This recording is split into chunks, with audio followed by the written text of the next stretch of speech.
In this video, I want to cover what to me made the 2021 to 2022 winter just have so much coverage on it.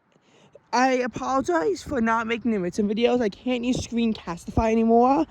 I made 48 videos on a platform before they wound up shutting the platform down to 10 up unless you paid like $84 per year. And I'm not paying $84 a year for Screencastify for a service that I barely use. So I just won't use it. I could delete my videos, but that would require me to delete 39 videos for it to work again. So I don't feel like doing it. Maybe I will. Anyway, if you look at the Wikipedia article for the 2021 and 2022 winter, it looks very long and it looks fleshed out. Perhaps it could become a good article. But considering how there were more notable winters before this, including the winter before, having so many sources on this seems a little bit weird. After all, in the 2020 to 2021 winter, we see 150 sources on the event.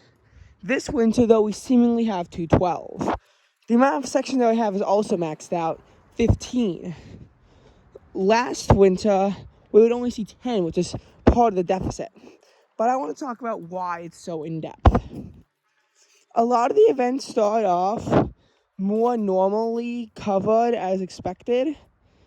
The seasonal summary is very fleshed out because, unlike in previous cases where stuff has to significantly shorten if it's demoted to seasonal summary, in this case they wound up keeping it. Otherwise, you'd have 17 sections because the impacts for both the December derecho, which did cause a blizzard out west, and for the late December into early January winter storms in Washington State would have gotten their own sections. But they still have a breadth of sources. So you should check out this article for yourself. I will link the Wikipedia article in the description. However, to me, what it really comes down to is a few things as to why this article is so long. So the article does start off more normal until you get to Winter Storm Frida, because having the blizzard and then the northwest, the Pacific North, the Northeast Pacific bomb cyclone, and the December 10th to 11th 20 outbreak, it all seems reasonable. And the nor'easter of Wanda is covered in the other system section because it didn't cause any snow impacts because temperatures are too warm for snow. Oh, and I believe the mid-November blizzard might have also gone to mode. Oh no, it's not even in the seasonal summer at all. Whoops. What happened with Frida was that it was denied its own Wikipedia article. As such, a massive amount of information can be found on the section. It's shared a section with the nor'easter a few days later. Frida and Gallet, they're in the same section, but they're different subsections of that. If you look at them though, Frida's is a lot larger. Frida's probably has about 25 sources in of itself, and the only reason why it doesn't have its own article is because a meteorological prognosis for this event cannot be determined. They even cover events in Iceland in this article because otherwise it couldn't be merged. Now, when you're doing this, there's a lot that goes into it. You saw 5 deaths, 3 in Maryland in a car crash, 1 in Tennessee and 1 in Georgia. There was also an injury in Delaware when a chicken roof collapsed on someone. Snow extended as far as Alabama, where monthly record highs were set the day before. Huntsville went from seeing a monthly record high of 79 degrees to seeing 6 inches of snow. That's pretty impressive, and it happened across the country. Due to a section of dry air, the wintry impact couldn't extend further north of Philadelphia and Tom's River, which Tom's River is in New Jersey. So there wasn't any snow in like New York or anything like that. Further south, where it fell as rain, Durham saw significant flooding of 3 inches of rain. So there's a lot of moving parts on the story. The damage total was about $500 million. So as you can see, there's this big breadth of coverage.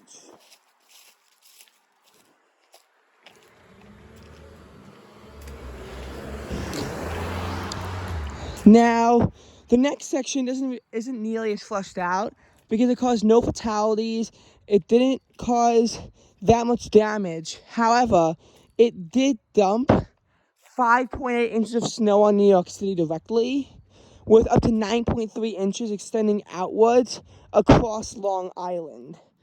This was a massive overestimation of what they previously expected. The snow came down a lot harder than they thought, and it fell mostly during the overnight hours. Snow, however, extended as far south as Tennessee, some of which wound up breaking a few records. There also were a lot of car crashes, which I made a video on, car crashes expanding the death toll of these storms.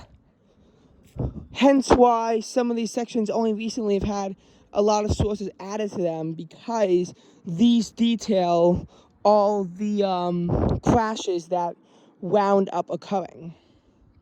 And some sections will very recently be able to be added because of the deaths due to the car crashes. So that all came down in January. We then have the very bloated section on the cold wave, which honestly at this point might be able to get its own article. And in this cold wave, it goes more in depth than just covering records. If it just covered records, we wouldn't really have anything significant. So the cold wave section goes from January 11th to the 31st.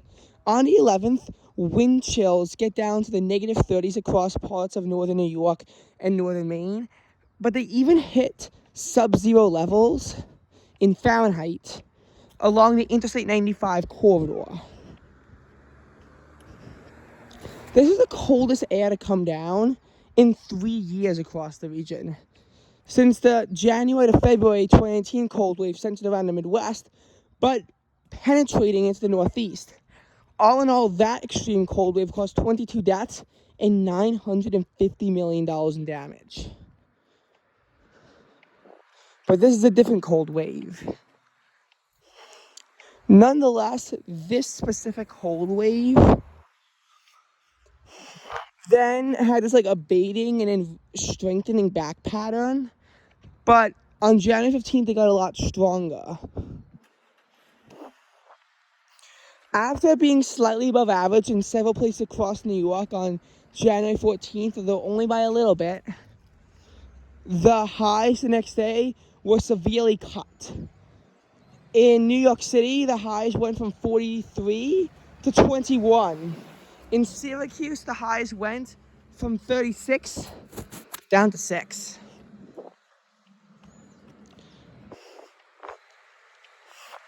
Those are some frigid high temperatures. The lows didn't drop that much more off of that. And then it's weird because of how quickly it abated as Izzy came, which actually came mostly as rain. Izzy has a lot of sources in its main article, but it has its own sub-article, which the December 10th 11th tornado outbreak has its own section of the tornado outbreak article. It's also awfully bloated, but that's a story for a different time. But there has to be a fair amount of sources on the main event. However, Izzy isn't quite like, is more like Keenan and Landon. Landon having 25 sources despite being a short section in its own article. Keenan has about 13. I think Izzy is somewhere in between those. So that's about that. But then the cold wave section continues, outlining what happened on January 21st. That is actually what makes this cold wave really notable. 4 people die in Manitoba, just 40 feet away from the American border, as part of a human smuggling attempt. However, this was related to the cold wave, something initially thought to have been as a result of Winter Storm Hatcher, but it wasn't. It was not a part of Hatcher at all.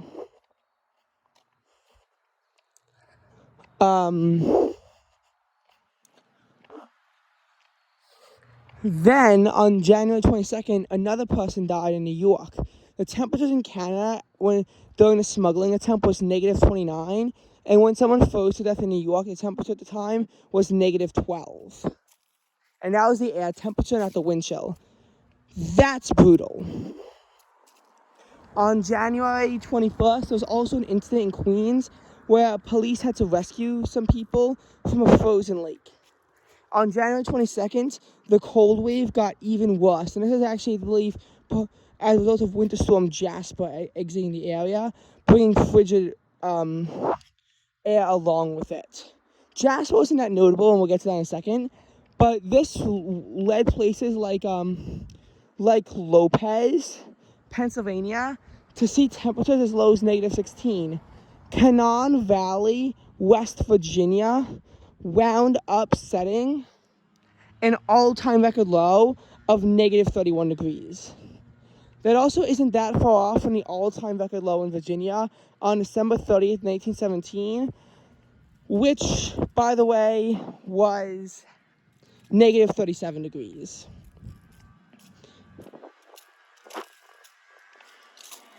Now, I'm not sure if this was the 22nd or the 25th, but I know that Messina and Holton set record lows that were also in the negative 20s.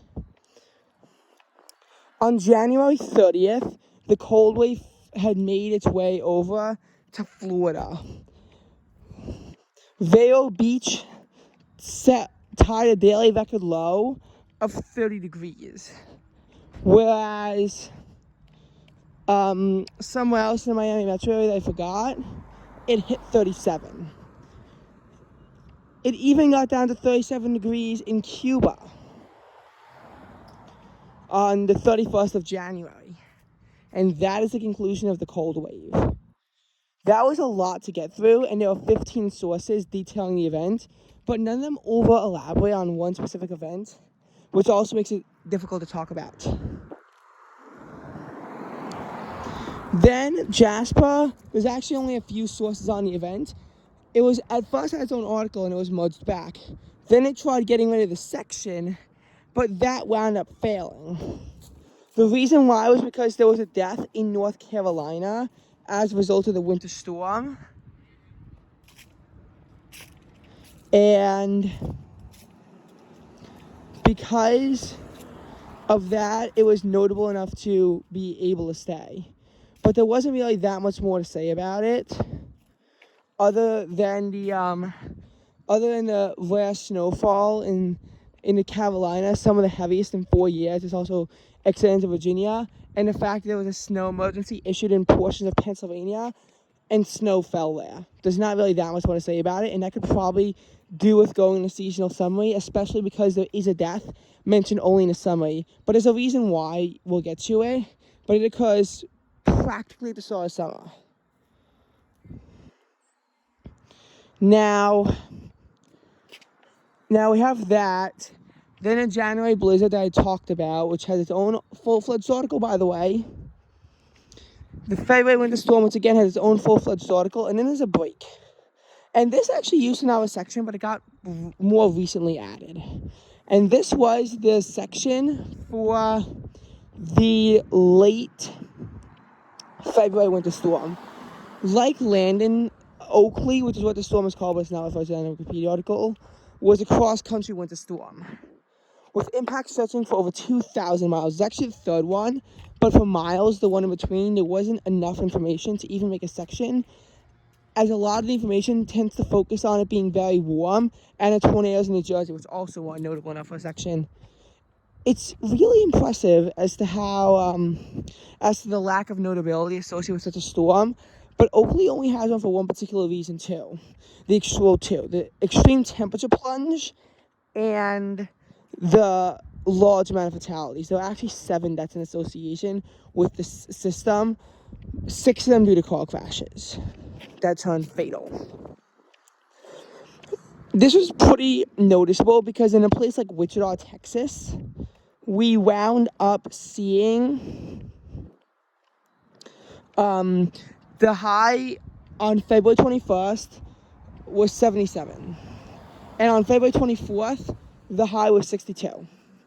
The next day, however, it's in the teens with sleet falling. That's impressive. In the Northeast, we would see a similar thing. February 23rd, the area bathes in record highs, including a monthly record high in Bangor at 65 degrees. Temperatures maxed out close to 70. In this case, the cold front did come down more like a silent cold front at night, which brought the low temperatures of the day back kind of at, hello Chris, back kind of at the seasonal average.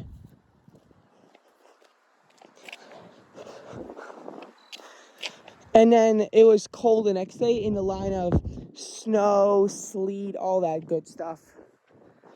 But about up to a foot of snow wound up falling. There was a lot of ice problems too.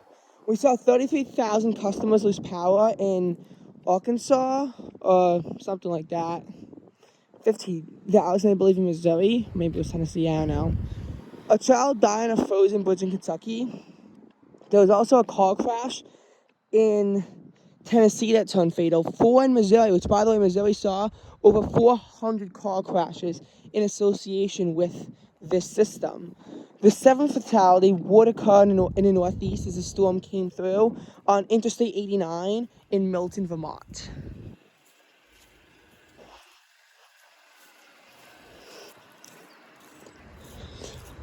Then in mid-March, there was another winter storm.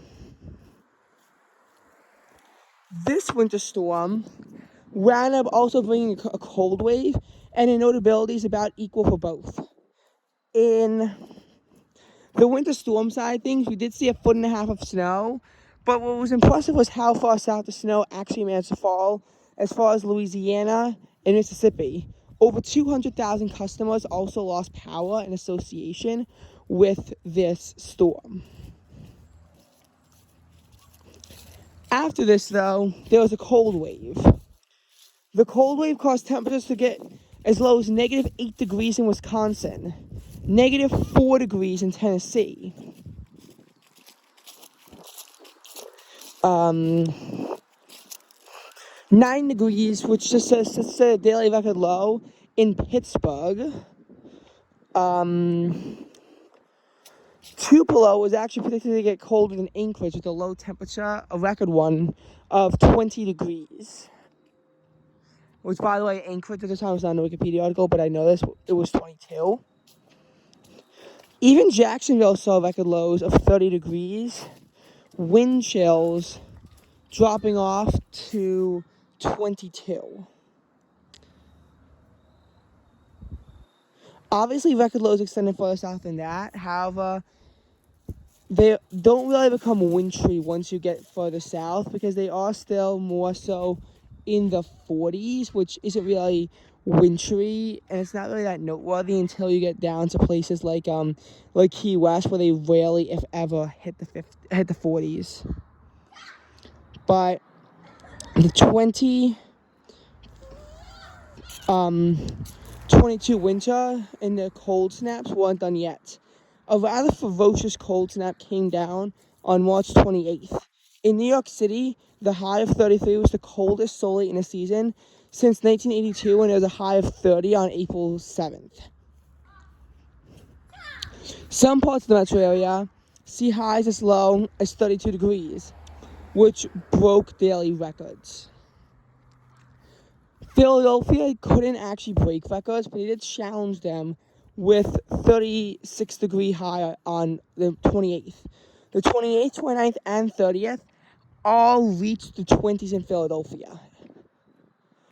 Gusts got as high as 30 miles an hour. A similar story was recorded in a bunch of other places across the Northeast, with places like Worcester even seeing wind chills as low as -1 degree. There were a lot of very low wind chills that morning, and the dew point was also very low. In the Lehigh Valley, it was 0 degrees. Perhaps the biggest notability factor for this was a snow squall on Interstate 81 in Schuylkill County. This wound up leading to 6 fatalities.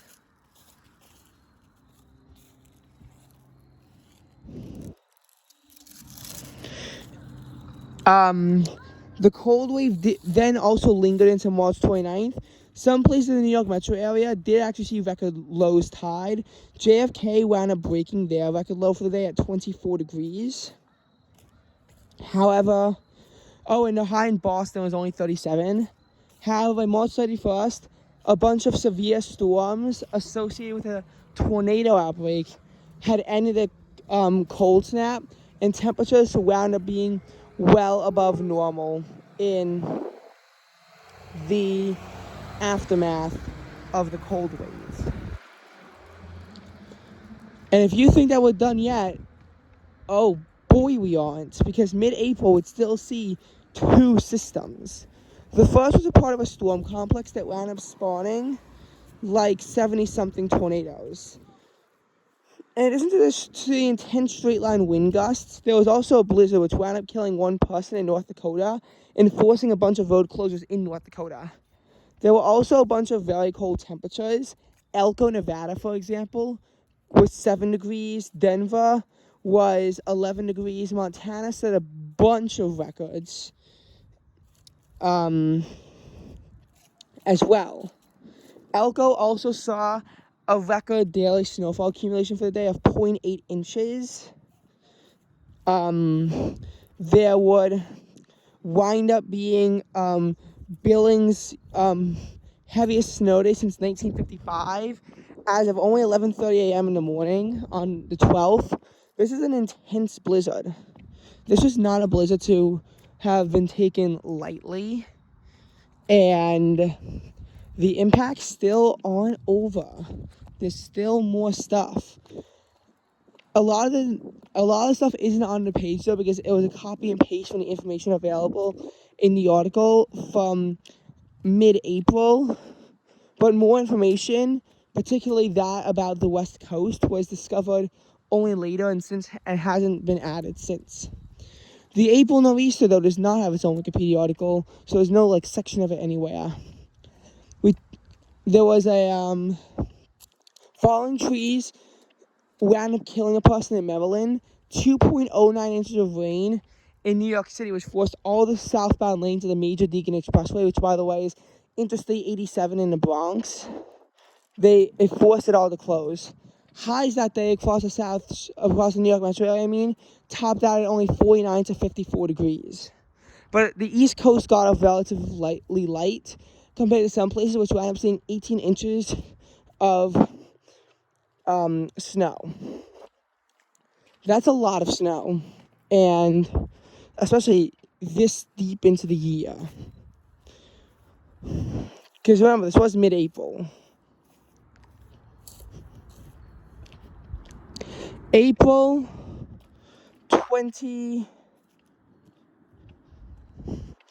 22's nor'easter also wound up causing 300,000 customers to lose power, 200,000 of them in New York. The NWS Boston office actually lost power from 12:30 to 4 a.m. So that was probably pretty dramatic, considering an NWS office wound up losing power. Now, we get kind of close to the end of winter. But there is still one impressive system. Now, winter weather in May in Colorado is not uncommon. So, unsurprisingly, our next impressive system is set up in Colorado. Some places see monthly records of snow although Denver's 2.3 inches was not enough to qualify. Peak snowfall was 11.4 inches in Colorado and 11 inches in Montana. Keep in mind that the day before the snow fell, May 19th, the snow event was from May 20th to 21st. But the day before, it was 88 degrees in Denver. Indy that day, temperatures plunged from 85 to 59 between 7:30 and 7:53 p.m. as the cold front came before the storm, which is a bit unusual, and it's what allowed the snow to kind of come. Because I'm telling you, west of Denver, they got off a lot worse. In the aftermath of this winter storm, which by the way, this winter storm was like 10 sources on it too, there would be a lot of, there would be some record lows. On May 21st, 31 in Denver. May 22nd saw a record low in Cheyenne, somewhere in the 20s. All in all, this would be the coldest second half of May in Cheyenne since 1951. 1951. So, all in all, what can really be said was that there was a lot of coverage on storms that ordinarily would not have this much coverage, if any at all. The final event was in a seasonal assembly for late June, the June 19th cold snap. Someone actually died of hypothermia in Maine. Temperatures got below freezing on Mount Washington, as well as in Waverly, New York, and Canaan Valley, West Virginia. Caribou, Maine saw a high of 49 degrees, which was the latest high sub 50 on record in the calendar year. Ooh.